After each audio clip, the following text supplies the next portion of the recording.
So there's several things I want to talk about in this video. This is the first one. This person is no longer on my account. I blocked them. And why do I say it's government? Thomas told me he was government. Craig Sawyer is government. Shane Bugbee, the co-founder of the Satanic Temple, left the Satanic Temple and is on record saying that the reason why he left is because Doug Masico, a.k.a. Doug Mesner, a.k.a. Lucien Greaves, founder of the Satanic Temple, told him that he was working with the CIA. So saying that it is not government, considering the people who are involved, is stupid.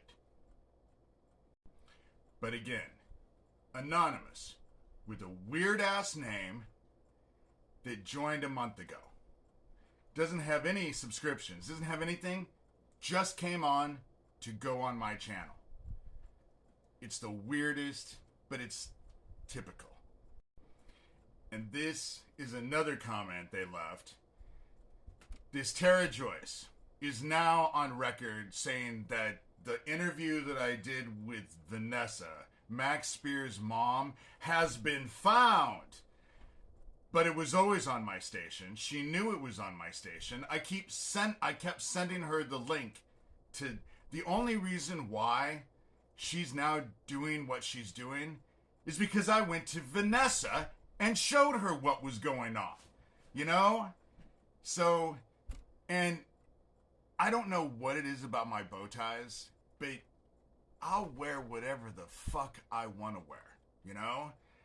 But this whole Terra Joyce thing, this is another thing that I want to deal with in this video. Like I said, I blocked this idiot. This is screenshots of a podcast Terra Joyce did yesterday. They are spending hours focused on me. This Brer Rabbit Illuminati idiot, he dotes on every word I speak. And I'll get to that in a minute. But this is one. Then I have another screenshot. Along with this Brer Rabbit Illuminati idiot being on this podcast that Terra Joyce did, so was Phoenix Enigma.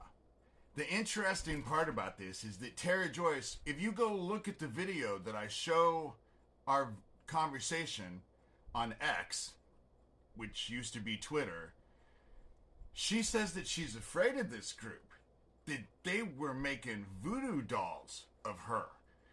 And I showed the conversation. But they're all working together. Phoenix Enigma. So let's talk about my family. Since they want to be talked about, I knew this was coming when I saw my stepmother. Because they had convinced me that she was dead. For years, I thought she was dead. Until I ran into her in a restaurant just this past few months ago. So I know this. I have tried not to talk shit about my family. But since everyone wants to play this game all over again, let me just point out my point of this place. Do you know when I was 12 years old, this whole situation that happened with my 3-year-old nephew, do you know what did not happen? I didn't get arrested. Do you also know what also didn't happen? I didn't go to court because I got arrested. What ended up happening when the police were called was that the ambulance was called for me because I had tried to kill myself right after. And what ended up happening is that the police got a hold of social services in Iowa and sent social workers into my father's house. Because at the time when they came with the situation with my nephew, I was begging them to kill me because I was going to be the Antichrist. That's what this psychotic break was all about. And they wanted to know why I was having a psychotic break living at my father's house. The other thing about my nephew is he wasn't alone. His brother was also there. His brother was younger. Chris was the oldest. He was 3. I was 12. But in this whole telling of the whole situation, do you know who's never fucking been responsible? My sister, the adult, who was married and had kids, who divorced her husband because her husband was beating her and the kids and molesting the kids. It's the whole reason why she moved into a fucking shelter. And she will tell you, oh no, you didn't go to jail because I talked to the police. Okay, so you're the adult and you left your 13-year-old nephew, your 13-year-old brother, who you knew was having the fuck abused out of him, alone with your kids for any amount of time. You're right, she's not responsible. And as far as my sister Cindy's kids, who are you talking to? Her oldest son, who got busted selling drugs to an undercover policeman? Or maybe her youngest daughter? Oh, wait a minute.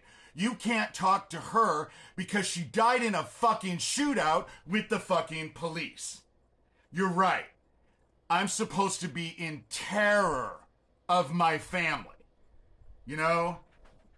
Fuck this shit. My stepmother, when I saw Joanne, you want to know what the first thought in my head was? The thing that I always was upset with Joanne dying was that I missed my chance to play with her. I missed my chance to send the darkness to her. That all changed the fucking day that I sent her, because the moment I saw her, I sent the darkness home with her. So now I get to play. Just like I get to play with all of them. However, that's my last point.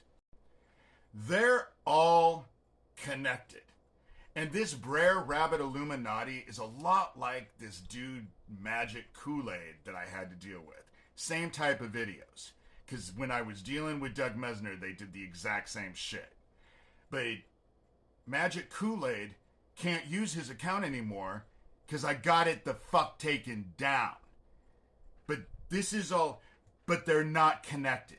They're all in conjunction, going on podcasts together, talking to each other, all of that, but none of it is connected. Right. You know, this is a circus, and these people are not bright. And if you go look at this Brer Rabbit Illuminati, go watch a few of his videos. I'm not kidding you. He's doting on every single word I speak. And the question is, in his videos, what is he trying to discredit? That's what you need to think when you watch those videos. Don't focus on me. Focus on what I'm saying in those videos that they're trying to make a joke of and discredit. Because it's very telling.